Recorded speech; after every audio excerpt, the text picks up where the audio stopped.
expand our imagination. Justification for being what you are.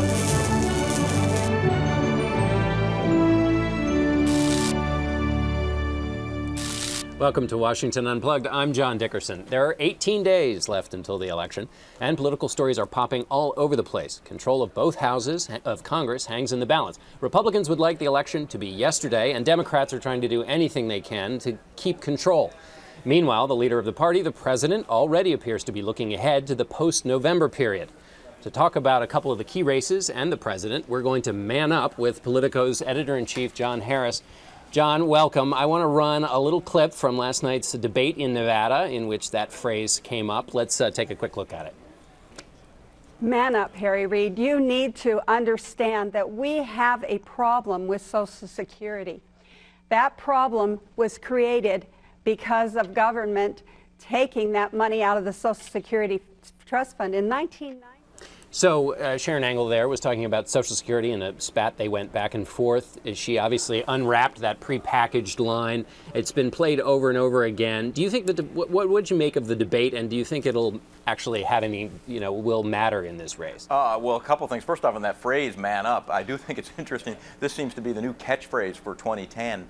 We found a bunch of different examples for a story we did in Politico this morning of that being used. Of course, Robin Carnahan also yesterday used that against her opponent, Roy Blunt, in Missouri, telling him to man up. It was a year ago, now Governor Christie in New Jersey, I think first used that phrase that I had heard it. Like he said, when people were questioning his size, he said, "Man up and say I'm fat." Right, they should so pay man him up royalties. They should, because it definitely has gotten in the bloodstream. Now that race, you had two candidates who seemed determined. The debate last night, determined not to make big mistakes. To my mind, it made kind of a stilted performance.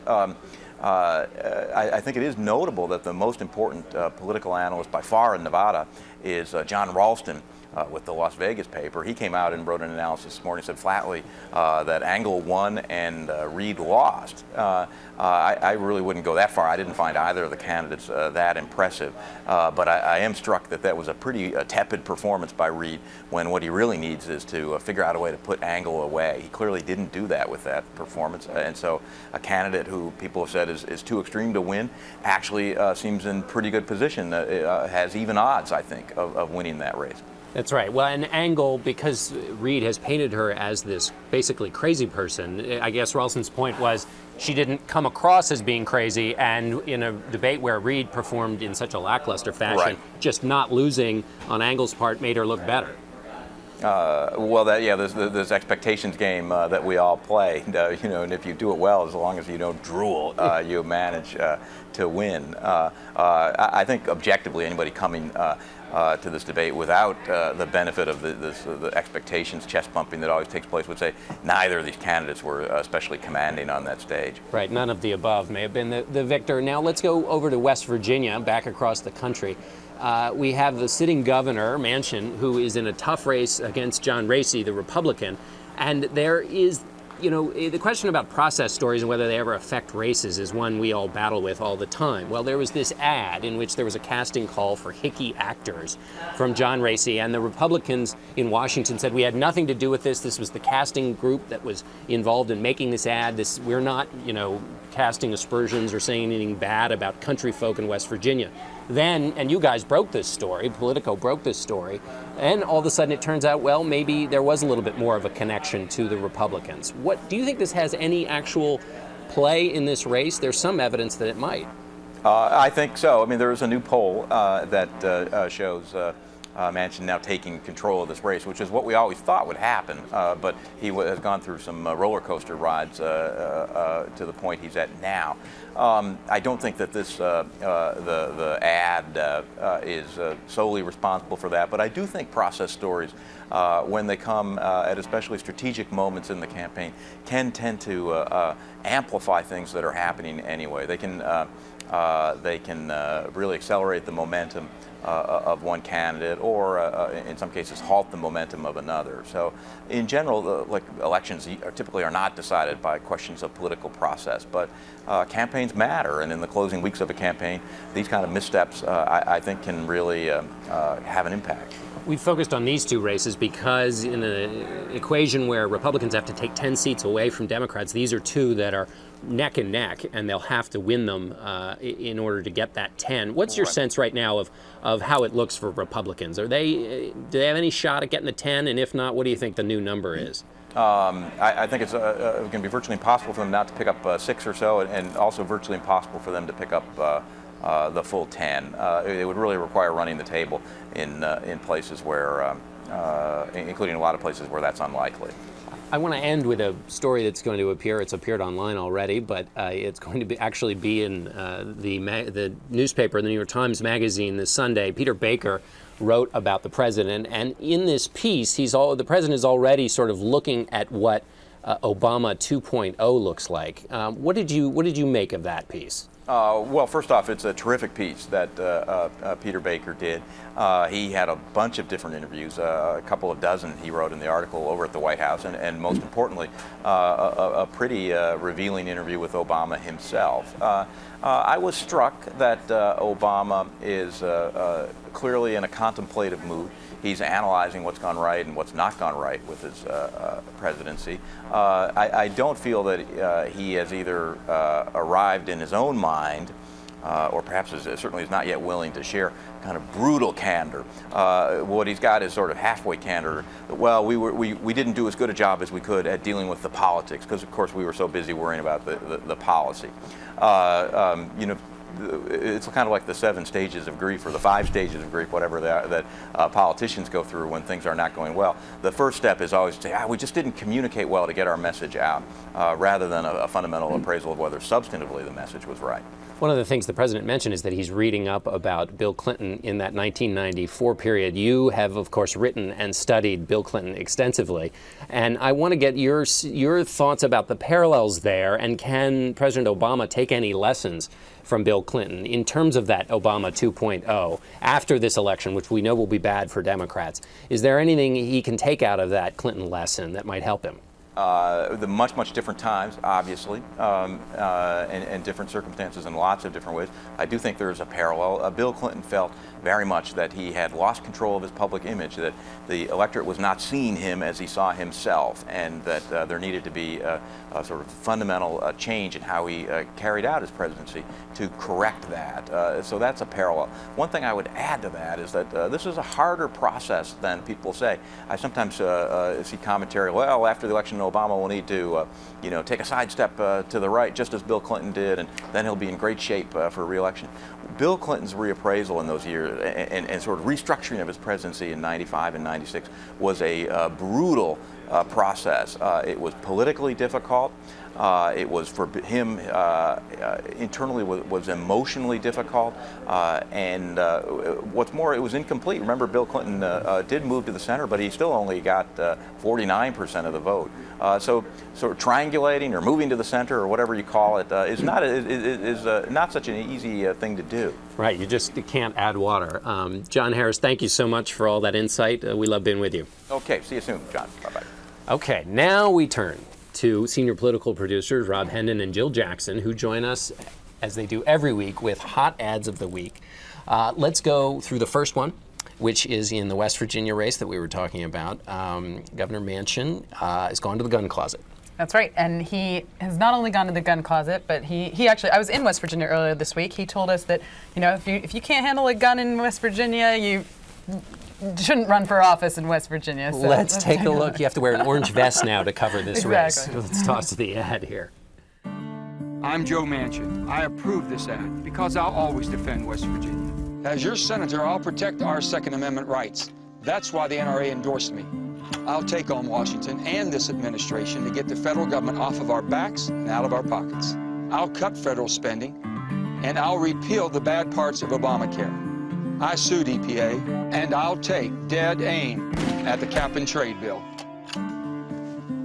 Because it's bad for West Virginia.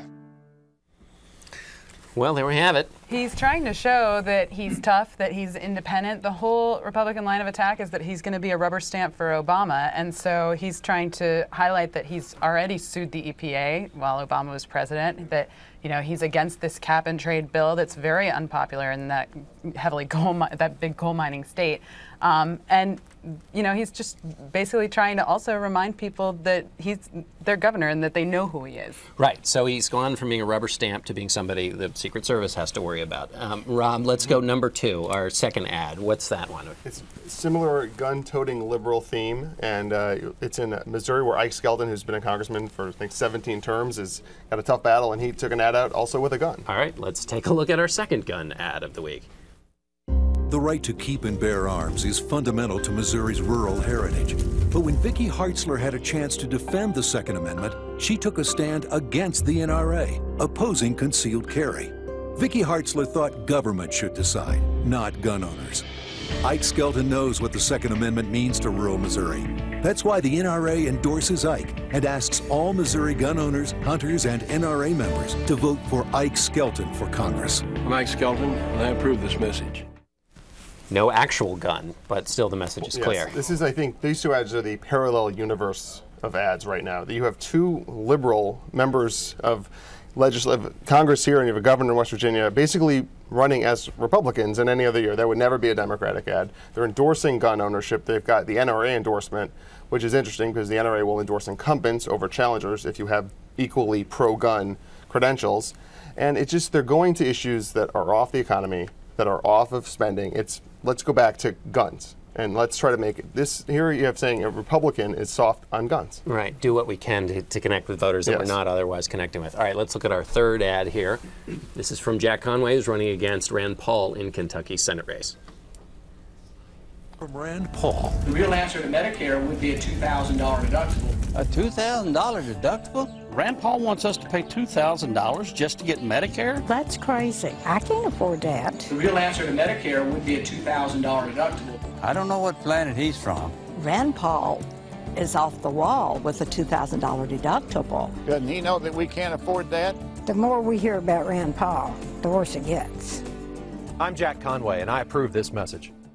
All right, Jill, seems pretty straightforward. Yes, and this is really, once again, Democrats really trying to paint some of these Tea Party Senate candidates as extreme, and in this case, really trying to put that, they're trying to target seniors, obviously, and scare them a little bit about what that extremity means. Right, it's seniors vote, and a big and important voting block there. All right, we're going to now look, last ad here will be from that debate last night. Already there's an ad. Now let's take a look at it. Is there anything the insurance companies should be mandated to cover? Anything? Anything at all? At the debate, Sharon Angle couldn't think of a single thing insurance companies should be made to cover. Not one thing. Not colon cancer tests, not mammograms, not autism, nothing. Anything at all? Okay, so no insurance mandates. Not if Sharon Angle has her way. That's extreme and dangerous. Well, you see, you've already talked about the man up, and what Angle's people want is man up to be played every day from here until the election in Nevada. And what Reed wants to do is say she's crazy, she's extreme, and now they're adding extreme and dangerous about insurance and say that she's on the side of the insurance company. So Reed's trying to take advantage of what he thought was a win last night on that point and remind voters in Nevada that, okay, she said man up, but she's on the side of the insurance company against basic things like mammograms and colon cancer screening, which is important and something that he's talked about for the middle class. She's not. Right, and something that has wide popularity in well outside of just Democratic circles. Yes. All right, wonderful. Jill, thanks so much. Rob, thank you. Sure. And finally today, we're joined by Ari Berman of The Nation and author of the newly released Herding Donkeys, The Fight to Rebuild the Democratic Party and Reshape American Politics. People are obsessed with the Tea Party these days, but there was and continues to be an important grassroots resurgence inside the Democratic Party as well. This book gives an inside look at that phenomenon. Welcome, Ari. Thanks for having me, John. Oh, all right. Now, before we move to this election, let's go back and remind people what we had before, this change in the Democratic coalition. Yeah. Well, I wrote the book Herding Donkeys because I wanted to tell what I viewed as the bigger picture story behind the grassroots movement that really defined Barack Obama's presidential campaign in 2008. And I believe, and I think history has shown, that that really began with Howard Dean's campaign for president in 2003, which I think looked radically different than both the Bush campaign and the Gore campaign in 2000. It really was the first campaign of the 21st century. And like it or not, and Dean's obviously a very divisive person, but he had a lot of influence both in his presidential campaign and as chair of the party. And some of the things he was trying to do were very much built upon by the Obama campaign. That's right. So this is because there are a lot of people who think, oh, Barack Obama came along, all these people came into the system. Yeah. But your point, it seems to me, is that there was a wave that Barack Obama rode rather than creating. Absolutely. And Barack Obama was really able to expand what Dean did. But Dean really came in and he challenged the Democratic Party on some core fronts, including the war in Iraq, which Barack Obama, of course, did. They were both insurgents in a way. I mean, Dean was much more of an insurgent. But Barack Obama, remember, I mean, he was challenging the Clintons, so he was challenging the powers that be. And he had to find a model where he could, in some sense, bypass key parts of the Washington establishment. And Dean was able to do that a little bit in his presidential campaign in terms of how he's raising money on the internet and lowering the barriers for entry in terms of people getting involved in politics. And then when he became chair of the party, I mean, it's interesting, an anti-establishment guy becomes chair of the Democratic Party. It was kind of unheard of for that to happen. Right, it would be, to mangle the analogy a little bit though, but if Sarah Palin became the chair of the RNC, I mean, here you have an insurgent kind of person who's good with the grassroots but not liked by the establishment. Yeah. There were some battles between Reed and the establishment. Sorry, not Reed, between Dean and the establishment. Yeah. Most notably Rahm Emanuel. Precisely. So wait a minute. You've got the guy who is the insurgent Democrat, and then now the guy he was battling with was the chief of staff. How did this tension that was kind of built into the Democratic Party play out from when what you write about all the way through into the beginning of the Obama administration? Yeah, well, this is where it gets a little bit complicated. I mean, Dean very much challenged the Clinton model of 1990s style politics, and in some ways, Rahm Emanuel personified that. And so when Dean became chair of the party, Rahm didn't have a whole lot of regard for him or his activists, and basically thought, Dean should give him a lot of money for his targeted congressional races, which I think was a valid point. But Dean also had a valid point, which is, I'm doing this 50-state strategy. I'm trying to rebuild local Democratic parties across the map. Let's do both. And I think, when Obama came along, he was also trying to build, in some ways, a 50-state campaign, and he was campaigning in all these states in the primary and building these expansive organizations in places like Idaho, where the Clintons were really running much more of a 1990s version in the 21st century. But of course, as you say, it gets more complicated because, after the election, Rahm sort of sits the Clinton-Obama race out because he's tight with both sides, and then becomes chief of staff, and then people like Dean get somewhat pushed out of the picture, which I think becomes symbolic because a lot of the grassroots activists and organizers who feel that Obama has vindicated their work really don't have a place at the White House at the end of the day. Well, and that's the problem, because the reason this is so interesting, it seems to me, is that the Democratic Party has to rebuild itself. And the question is, do you say we rebuild it on this model over here, or this old model that you write about that existed before Obama came along, which in some ways, to do that, you have to admit that you've been doing this other thing wrong, going the wrong route. How do you think that gets worked out? I mean, who controls the rebuilding that goes on here? Yeah, well, Dean left Obama with a much stronger Democratic Party, and he tried to put a lot of new people in the party and institutionalize some of that, and there was all these different organizers in all these different states who were working through party channels, and I think doing a pretty good job. Now, I think the Obama people thought they could improve on that and do it better and get all the different Obama people in the party, but that hasn't really translated, and I think what they should have done after the election is they should have taken the Dean model and expanded it, and basically said, okay, we're going to keep the Democratic Party strong, and we're going to bring all our supporters in not necessarily into the Democratic Party, but just involved in the legislative process, those independents, those Republicans, those younger voters. But what's happened is, instead, the Democratic Party has gotten somewhat weaker institutionally, and the Obama people haven't really been meaningfully involved in the legislative process or in the governing of Washington. So I think both segments now are a bit disillusioned as a result. There's a bit of a debate now in Democrats. It's getting more heated the closer we get to Election Day, and it looks like a bad day for Democrats. And that debate, as it's been explained to me, is the Obama team and the DNC focused on these first-time voters, the 15 million who turned out for Obama, spent a lot of energy going after them, and neglected through time and attention the real base, that wave that existed before Obama, the Latinos, young millennials, young voters, African Americans, the kind of core middle of the Democratic Party. Do you see it that way?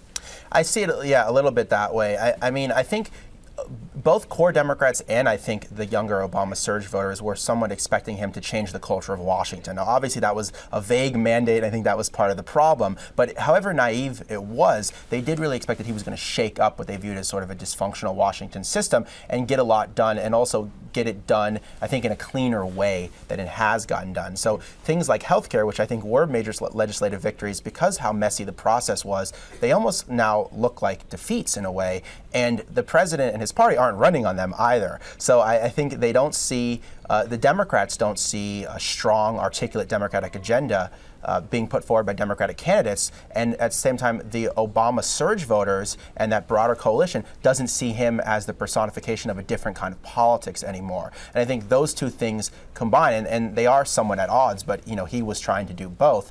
I think it is part of the problem that we're having in 2010, obviously coupled with a very bad economy and an anti-incumbent mood. And so I think in terms of 2012, that's one of the things he's going to have to try to figure out how to recalibrate on. To put it back together. Okay, Ari Berman, the book is Herding Donkeys. Thanks so much for being with us. Thanks a lot for having me. And thanks all of you for watching Washington Unplugged. Join us here every day on CBSNews.com. I'm John Dickerson. Have a great weekend.